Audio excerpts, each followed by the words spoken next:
Alright, good evening. This is our call 4:48 p.m. Nigeria time. So in our previous class, we are able to talk about philosophical and sociological concerning education. So our objective, rather the objective of the previous class was to understand the nature and function of philosophy of education. Now we are able to say that the philosophy of education actually examines fundamentals questions about the purpose, number one, number two, process, number three, and nature of education. And we are able to establish the fact that actually philosophy provides a framework for educators to reflect on the implications of their practices. That means it helps them to do self-assessment, to take decisions on the values they impart to their students. We also talk about the nature of philosophy, which we say is actually rooted in several branches of education. Such branches are number one, metaphysics, which we say they addresses questions about reality, existence, and what it means to be educated.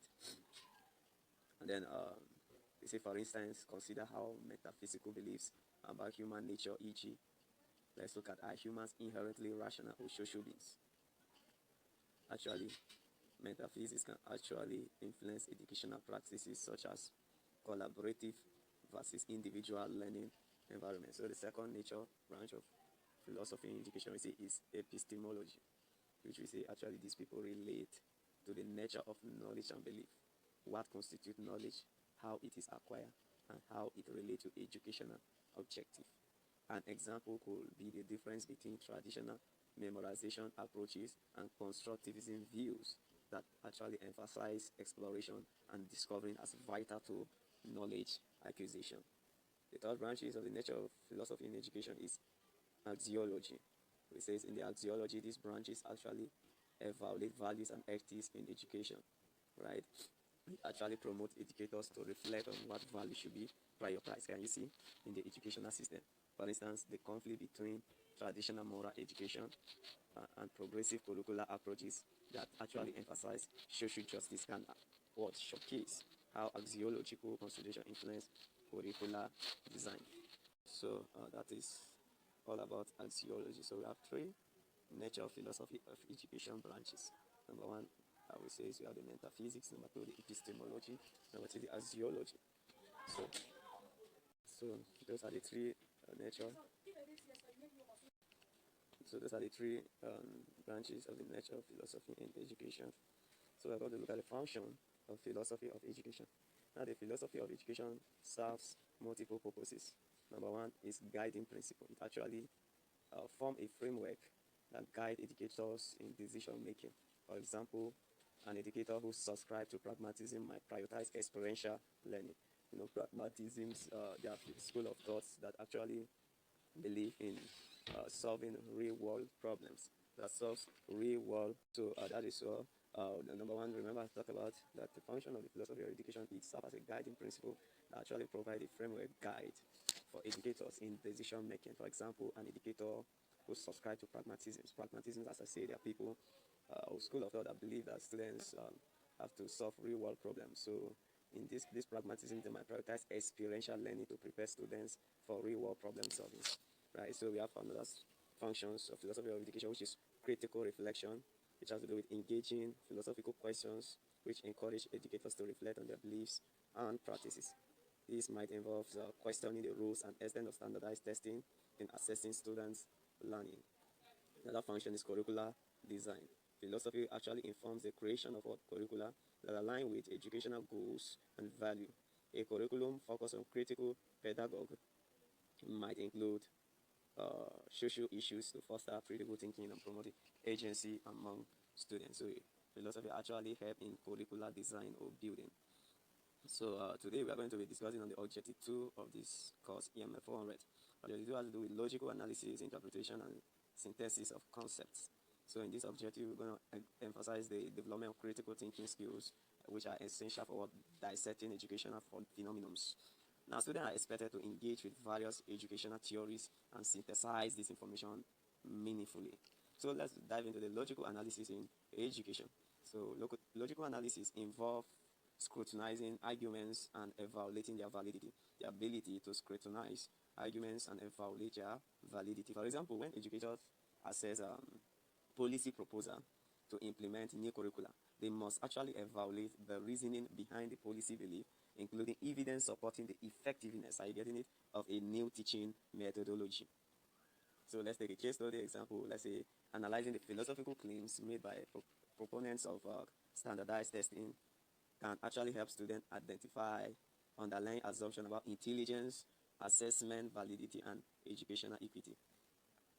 Now, interpretation of educational concept has to involve understanding the significance of different educational theories in various contexts. So we have several significant educational theories that are operative today. Number one of them have the constructivism.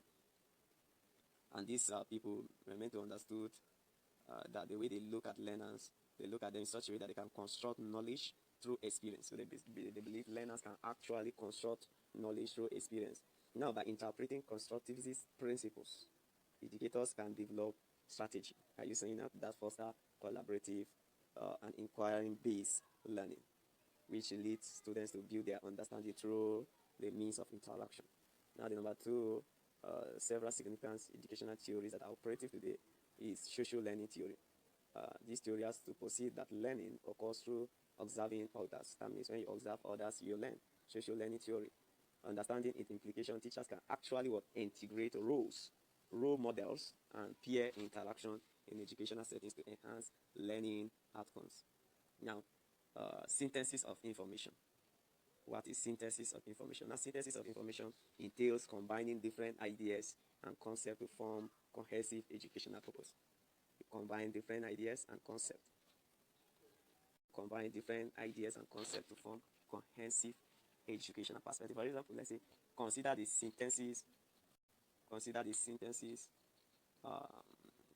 Yes, for example, let's say consider the synthesis of critical pedagogy with elements of social constructivism.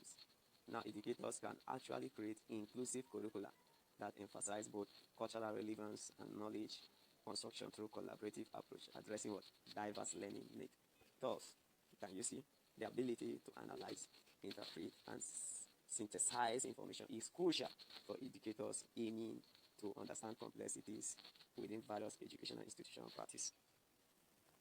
So now objective 3, we are going to be learning on the use of philosophical methods in studying education. The use of philosophical methods in studying educational concepts.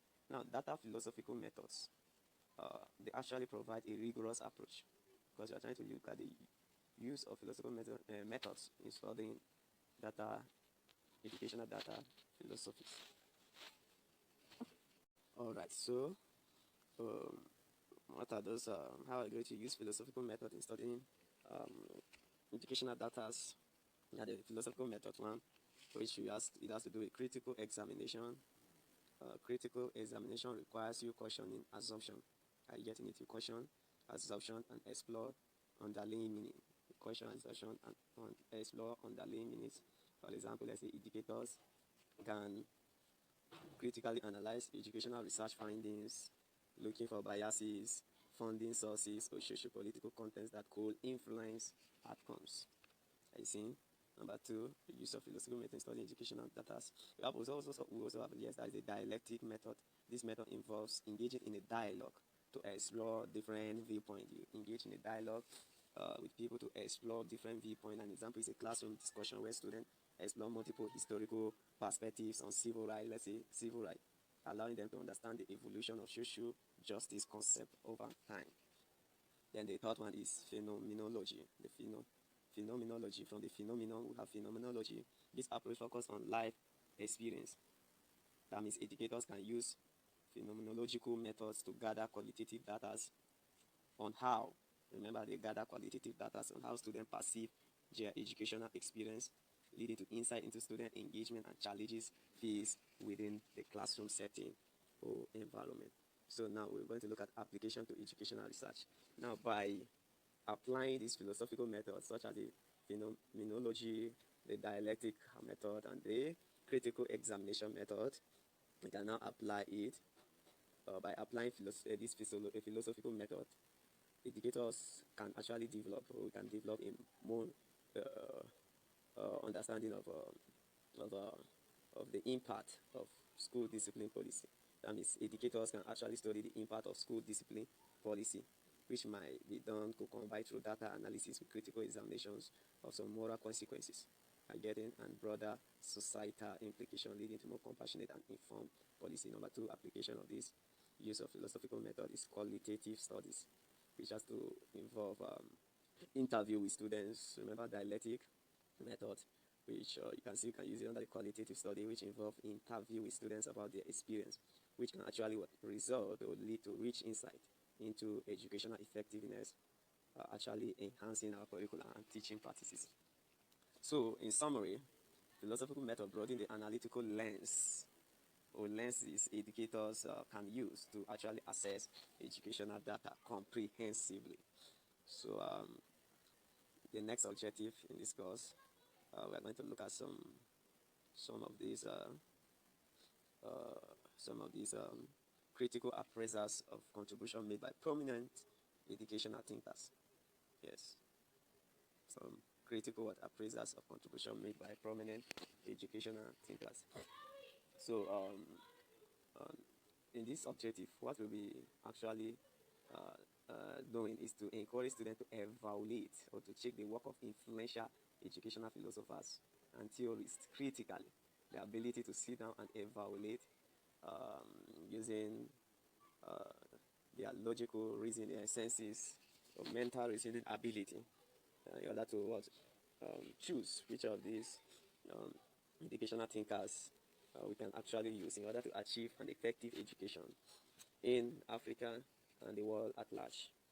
So one of these educational thinkers that have contributed to made a significant contribution to education is John Dewey. John Dewey. John Dewey. Dewey is spelled Dewey. John Dewey emphasized experiential learning, so it's more of pragmatism in nature, right? Where education is rooted in real life experience. His contribution actually does what? It highlights the importance. This is here, it's very important. It highlights the importance of learning through doing. Can you see? These are people that believe that seeing is believing, doing is perfection. So his contribution actually highlights the importance of learning through doing. A critical appraiser might actually explore how his vision has influenced progressive educational movement and contemporary pedagogical practices, right? So the second educational thinkers who have contributed immensely into the educational sector around the globe is Paulo Freire. Paulo Freire. Paulo Freire, critical pedagogue, emphasized dialogue is more of dialectic in approach, like consciousness raising and social justice. Can you see it? He criticized traditional banking model of education, that means advocating for a more engaging student-centered approach. This is a person that believes that education should be centered on dialogue, centered on a kind of a interactive section, centered on classroom discussion, a discussion forum, right? So he actually analyzes this. If you analyze his work, it actually leads to discussion on the relevance of critical pedagogues in addressing current systemic inequalities in education. Now, the third person is Maria Metosero. Maria Metosero. This name is popular. Maria Metosero approach to education emphasized the importance of independence. Can you see? The importance of independence and hands-on learning. So can you see that by appraising an idea, students can actually explore alternatives methods in early childhood education and the significance of prepared environment in fostering children autonomy. Can you see? So our own philosophy is centered on the importance of independence and hands-on learning. So now the next thing we are going to compare African and Western thinkers. The African and Western thinkers, that is comparison between comparison of African and Western thinkers. Now when we examine both Africans and Western educational philosophies, students can actually enhance their understanding of diverse perspectives. We have this man here, we have the Goji Wantong. Goji Wantong. He actually analyzed thoughts on language and education.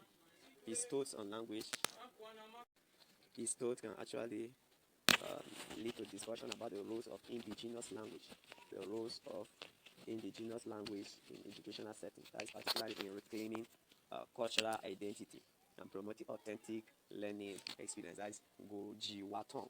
He is a man that actually look education in a way that we have to embrace indigenous languages in education settings, particularly in reclaiming cultural identity and promoting authentic learning experiences. Right? The second person is Jane Nantwant. His African contribution to Africa Center Pedagogues Challenge. That is a Western model that emphasizes communal learning, communal learning and cultural relevance. So she actually emphasize, as I said earlier, communal learning and cultural relevance. Pedagogue student could critically evaluate how incorporating these elements actually affects student engagement and success. Can you see it? Now, through these appraisers, comprehensive appraisers of these thinkers, students can actually identify relevant educational practices that resonate within their contents and contribute to broader educational. Alright, so that is all about the the comparison between the educational thinkers within African context and the Western civilization. So so we can actually stop here for today's class. Then the next class talk about social organization in education. Yes, we'll be looking at community engagement, tracking, and streaming, and the rest of them. So I wish you the best in your study. Have a great day. Thank you. Goodbye.